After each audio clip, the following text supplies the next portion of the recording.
ndovaita nokutown huru yatsondo saka vakandipa crown ine zvinhu zvavanolava ufunge ine kachidobi kavanolava nadenga ranyora pana anodzima ndeazvikidza nechiedza nedima dhorobha makaberekera bere pachiteshi chechitima uyaone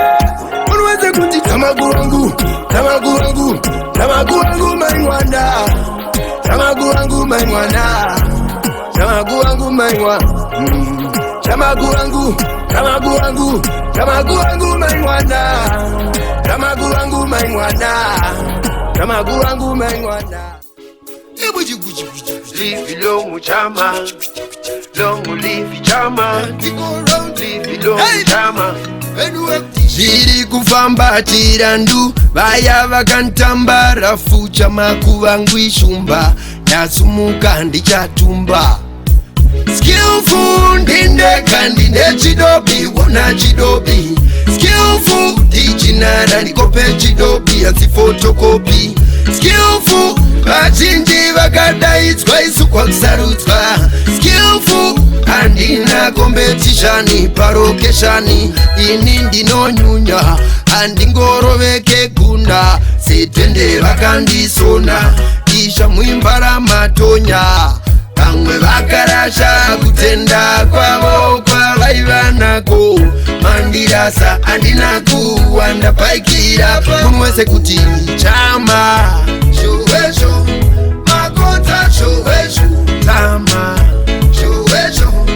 vaitodanda ndiku skillful ndindeka ndine chidobi wona chidobi skillful ndichinara ndikope chidobi anzi fotokopi skillful vazhinji vakadaidzwa isu kwakusarudzwa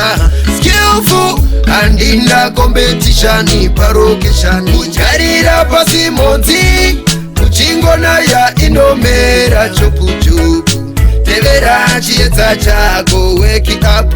imi makandidero pamainditaura maisasarura mashoko maingoti chero chero ngei chero nei skillful ndindeka ndine chidobi wona chidobi skillful ndichinara ndikope chidobi anzi fotokopi skillful vazhinji vakadaidzwa isu kwakusarudzwa skillful handina competition parokeshani handiroveseshani ndisina competition full of inspiration ndoreva meditation huru yatsu ilegendi makazviona pawikendi kuti machuva amimanzi katachinga mutenzi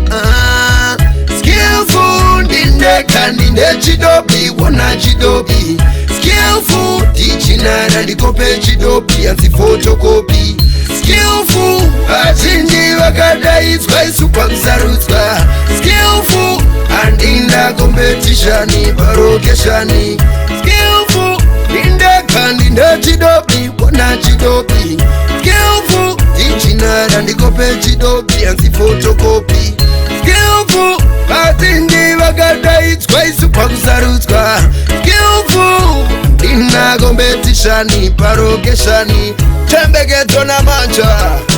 Kinisias Mabonga Your Rockers Island Paulino Bari bang bang Long live Shaman